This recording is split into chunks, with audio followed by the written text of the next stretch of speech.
का नाम जिनसू होता है और वो स्टूडेंट जिनसू को बहुत ही बुरी तरह से मारते हैं। लेकिन तभी जिनसू की बॉडी में कुछ अजीब किस्म की एक्टिविटी होना स्टार्ट हो जाती है और जिनसू की बॉडी देखकर ऐसा लगता था कि शायद वो ज़ॉम्बी में बदलने वाला है। और फिर जिनसू उठकर इन स्टूडेंट्स को मारने लगता है जो जिनसू को बुरी तरह से मार रहे थे। अब वो ज़ॉम्बी की तरह रिएक्ट करता है, जैसे ज़ॉम्बी किसी पर अटैक करने लगते हैं और वो किसी को भी नहीं देखते। और जब जिनसू एक स्टूडेंट पर अटैक करने की कोशिश करता है तो फिर वो नीचे रोड पर ही गिर जाता है। अब रोड पर गिरने के बाद वो बिल्कुल भी नहीं हिलता।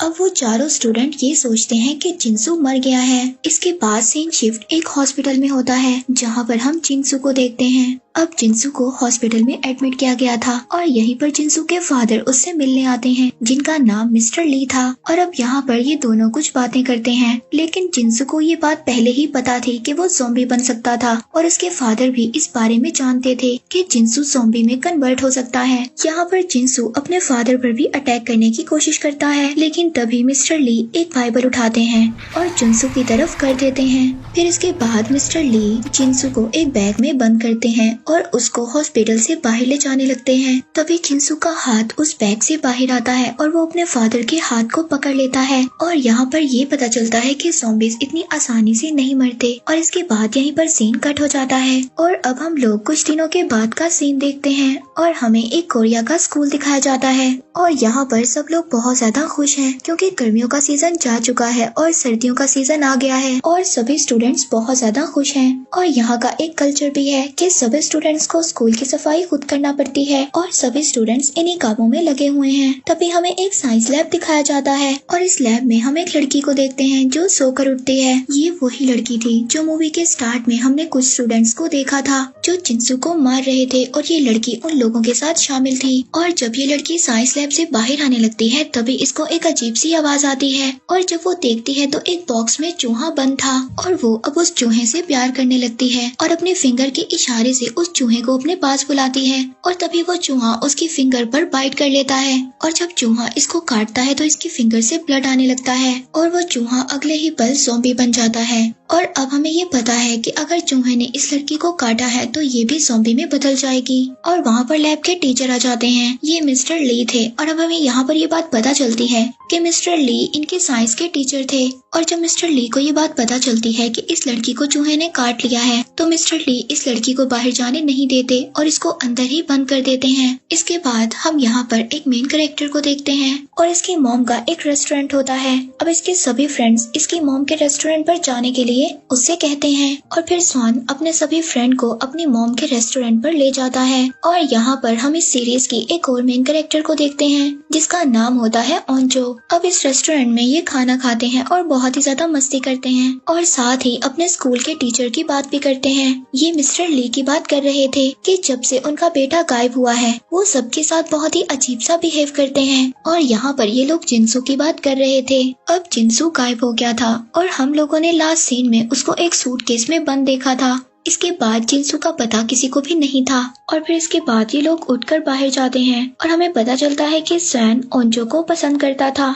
ओंजो सैन से अपने बाल खोलकर पूछती है कि वो कैसी लगती है। अब सैन इस बात को सोचता है कि शायद ओंजो भी उसको लाइक करती है। इसके बाद वो सब लोग अपने घर चले जाते हैं और अब हम उस लड़की को देखते हैं जिसको मिस्टर ली ने बंद कर दिया था, लेकिन अभी तक वो ज़ॉम्बी नहीं बनी थी।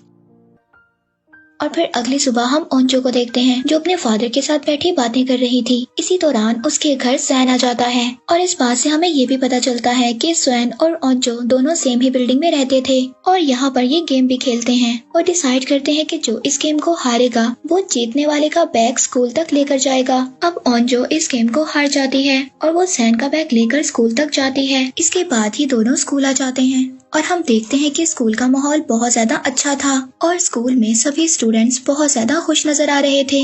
इसके बाद हम वही लड़कों को देखते हैं जिन लोगों ने जिनसू को मारा था।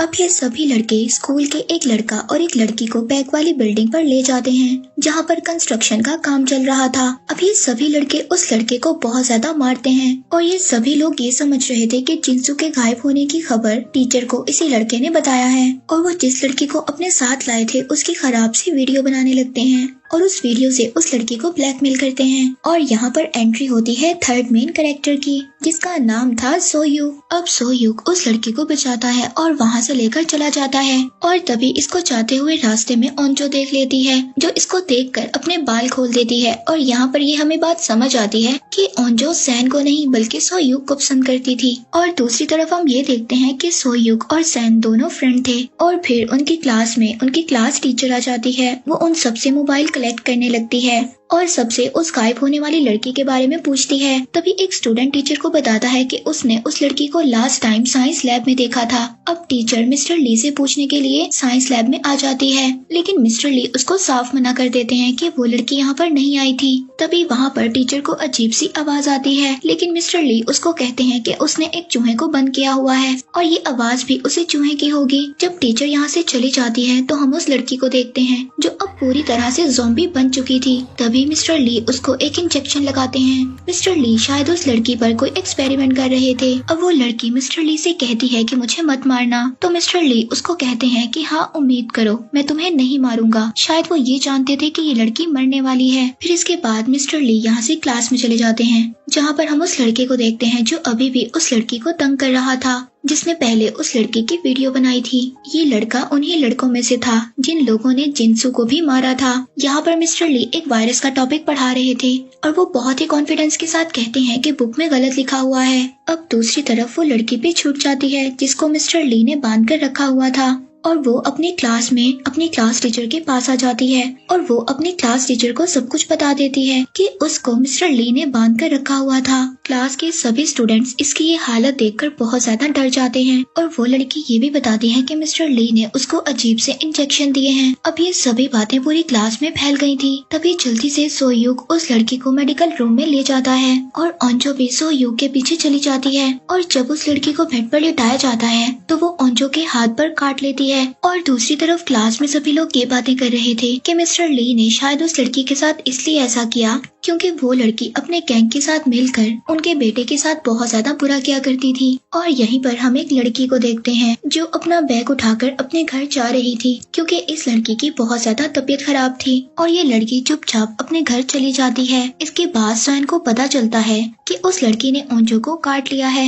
अब ये ओंजो को बचाने के लिए उसके पीछे भागता है, लेकिन जब जाकर देखता है तो वहाँ पर कोई भी नहीं था। उस लड़की को एम्बुलेंस में डाल कर ले जाते हैं और ओंजो के फादर उसको पट्टी बांध देते हैं। ओंजो के फादर भी एम्बुलेंस में काम किया करते थे। अब ओंजो क्लास में जाते हुए सोयुक को बुलाती है और उसको अपना नेम बेस्ट देती है। अब नेम बेस्ट देने का मतलब कोरिया में ये था कि डेट पर जाने के लिए पूछना। अब सोयुक उससे पूछता है कि क्या तुम मेरे साथ डेट पर जाना चाहती हो, तो वो कहती है कि हाँ। वे वहाँ पर सैन आ जाता है। अब इस बात पर ओंजो को बहुत ही ज्यादा गुस्सा आता है क्योंकि वो ये सोचती है कि हम दोनों के दरमियान में सैन ने आकर हम दोनों को डिस्टर्ब कर दिया। दूसरी तरफ मिस्टर ली जब लैब में आकर चेक करते हैं तो वो लड़की वहाँ पर नहीं थी और वो बहुत ही ज्यादा टेंशन में आ जाते हैं। तभी वहाँ पर स्कूल के टीचर्स आ जाते हैं और वो मिस्टर ली से उस लड़की के बारे में पूछते हैं और उनको पकड़कर प्रिंसिपल के ऑफिस ले जाते हैं। वहाँ पर मिस्टर ली उनको बताते हैं कि उस लड़की को बाहर नहीं भेजना चाहिए था, उसको क्वारंटाइन में रखना चाहिए था। लेकिन इस सभी मामले को प्रिंसिपल पुलिस तक ले जाना नहीं चाहते थे। लेकिन अब मिस्टर ली प्रिंसिपल से कहते हैं कि जब मेरे बेटे के साथ इस स्कूल में इतना बुरा होता था तब तो आपने कहीं पर भी एक्शन नहीं लिया। लेकिन तभी वहाँ पर पुलिस भी आ जाती है और मिस्टर ली को अरेस्ट कर लेती है। और दूसरी तरफ हम स्कूल की एक मेडिकल टीचर को देखते हैं जिसको इस लड़की ने काट लिया था और वो फौरन ही ज़ॉम्बी में बदल जाती हैं। हम स्कूल में देखते हैं कि यहाँ पर ब्रेक हो जाती है और फिर सभी स्टूडेंट लंच करने के लिए कैंटीन पर चले जाते हैं। कैंटीन में ओंजो बैठी अपनी फ्रेंड से बातें करती है कि वो सोयुक को कैसे प्रपोज कर सकती है। और दूसरी तरफ हम सोयुक को देखते हैं जो किसी दूसरी लड़की को इम्प्रेस करने के चक्रों में था। ये लड़की क्लास के प्रेसिडेंट थी। अब ये अलग सबसे इसलिए रहती थी क्योंकि इसकी मदर ने इसको जबरदस्ती क्लास प्रेजेंटेड बनवाया था और इसको ये बात बिल्कुल भी अच्छी नहीं लगती थी। इसी वजह से क्लास का कोई भी स्टूडेंट इसकी इज्जत नहीं करता था।